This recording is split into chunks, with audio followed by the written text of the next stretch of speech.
One-of-a-kind accessories are a great way to make a statement with your look. And with just one piece, you can take your outfit from bland to glam. Today, we're gonna make an eye-catching cuff bracelet. So let's get started.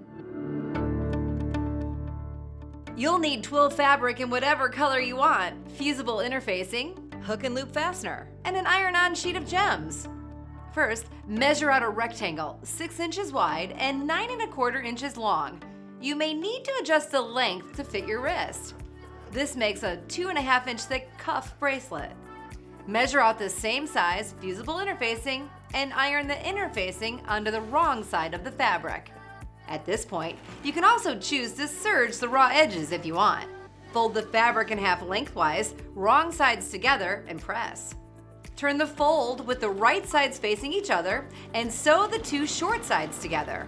Clip the corners so it's not so bulky. Turn right side out, turn in the raw edges on the long side and press. Top stitch all the way around. Next, cut a piece of hook and loop fastener to fit the width and 2 inches long. Sew one of the hook and loop pieces to the inside of the cuff and one to the opposite end on the outside of the cuff, so the two fasten together when wrapped around the wrist. Next, cut a piece of the adhesive gem sheet to fit the outside of the cuff. Measure to get the proper size. It's about 7 inches by 2½ inches.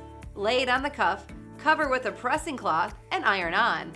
It's always good to follow the directions on the adhesive sheet when applicable.